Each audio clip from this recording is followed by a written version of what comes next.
When I decided to leave the mansion, I did it in part because my mental health just couldn't take it anymore, and I knew if I wanted to have a family of my own, I was running out of time.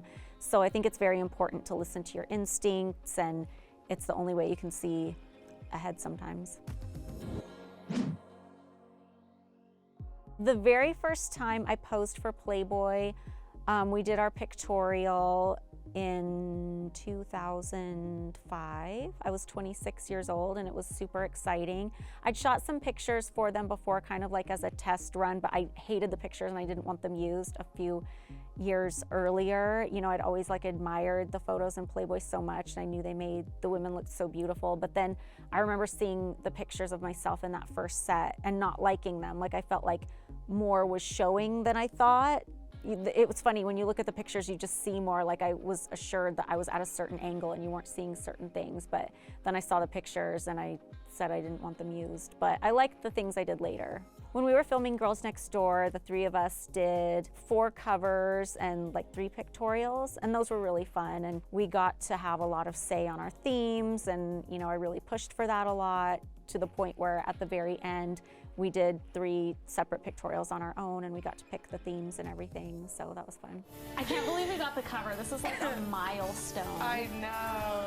I 100% enjoyed posing for the magazine. I was always a fan of the pictorials. I always wanted to be in Playboy, you know, and I even worked at the studio producing the Playmate pictorials for a couple years, and that was a super fun experience. The negative parts of it are more related to the relationship and the relationship dynamics, both with Hef and some of the other girls. When I left the mansion, I just felt like the relationship wasn't for me. I felt like I wasn't strong enough to make this work. It was a very drastic decision to leave. I went from thinking I was gonna stay there forever and not really being too prepared to move out, to the next day realizing I needed to. So it was kind of jarring to me. As far as anybody else moving in, I just thought, well, maybe they'd be better at it than me. Maybe they could handle this more. I was kind of almost in shock because I'd made the decision to leave so quickly.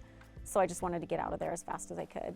I think definitely can be hard to know where to draw the line when you don't know who you are or have your boundaries established. I think being in your early 20s, being college age, you're still so young and you haven't really been out in the world and had a lot of experience yet. So I think it's a rare person that really can establish boundaries that early and really knows who they are.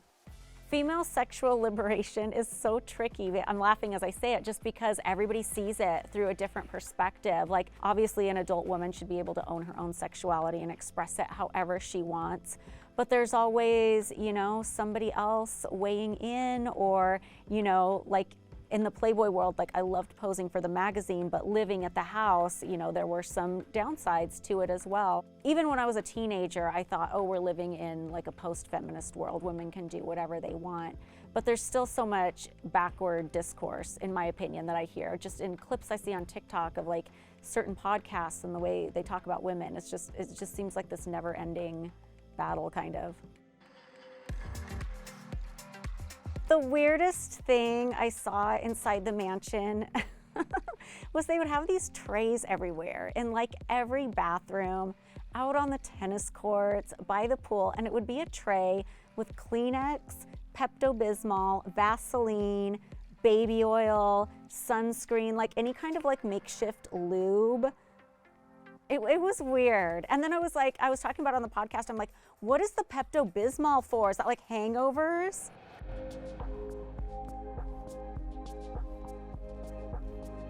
I was recently diagnosed with autism, and I feel like I'm so glad I got that diagnosis because I can recognize how I operate the way I do, why I operate the way I do, how I relate to people. I feel like it's helped my social skills just knowing that. And I look back and I just see how I used to have so much trouble connecting with people, and I think that played into some of the decisions I made, and feeling like I connected with certain people easier and thinking, oh, this must be meant to be because I never connected with anyone before, kind of a thing, when really I think it was, you know, just being on the spectrum was a difficulty for me. I'm lucky enough to be dating somebody who just has always kind of understood me and accepts me for who I am, so getting the diagnosis wasn't super shocking to him. You know, I'm lucky that I haven't had a ton of trouble in recent relationships as far as like feeling an intimate emotional connection with somebody. When you're working in an industry that centers around beauty, lines can easily get blurred, and sometimes that can be really dangerous. I love being a part of a show that's exactly the type of show I would watch, even if I wasn't involved. So it's just been like thrilling to have that opportunity and to be able to talk about a world I know and tell so many different stories and try to get to portray the victims and know them better and portray them as more than just like a clickbait headline is really satisfying for me. I think telling the stories in a more victim-focused way is important. I think it is really bothersome to viewers to have so much emphasis put on the perpetrators sometimes, and sometimes that can be seen as glorifying them. And it should be all about the victim, and that's the person whose life was lost and whose family is suffering. And I try to portray those people in as much of a well-rounded way as I possibly can. All the cases center around a female perspective, whether they're the victim or the perpetrator, that were all along the fringes of the entertainment industry. So you really get to dive deep under what looks like a really glamorous lifestyle, but you're really exploring the peril of that lifestyle as well. One of the things I love about Lethally Blonde is the cases we went with are so interesting. There's so many different twists and turns. They don't go where you think they're gonna go. Some of them like turn stereotypes on their heads where it's just completely unexpected, some of the stories. There's one I'm thinking of in particular. When we were filming, I'm like, I just can't even believe where this story is going.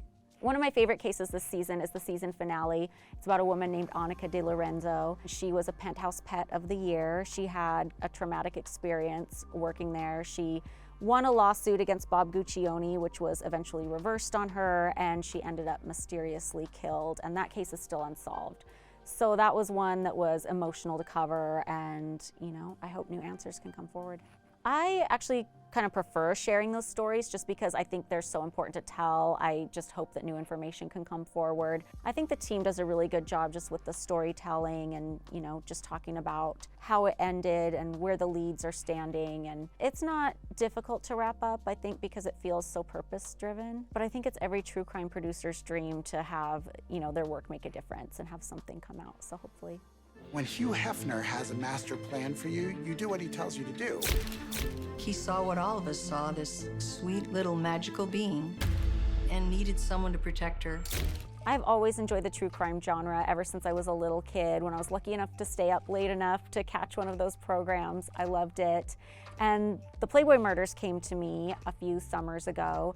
And at first I didn't want to do it because I didn't want to do another Playboy related thing, but they showed me the deck and I saw the cases they wanted to do. And I thought, this is a show I would actually watch. Like, so many of the cases I hadn't even heard of before, and I just really wanted to be a part of telling the stories. I've got so much positive feedback about the Playboy murders, more so than anything I've done in my career. People are really connecting with it. People have reached out after season 1 and told me about different Playboy related cases that helped us with season 2. So it's been really positive. I think all the stories I've told about my own life and experience have lent a little bit of credibility to me talking about these, because in Lethally Blonde, we're talking about cases that involve people on the fringes of like the adult entertainment industry. So there's so many things I can relate to as far as like their struggles trying to make it in the industry or things they might deal with that are unfair in an industry. I'm not sure that the series makes me look at my past too differently. I feel really fortunate that I was able to have a positive outcome and everything like that.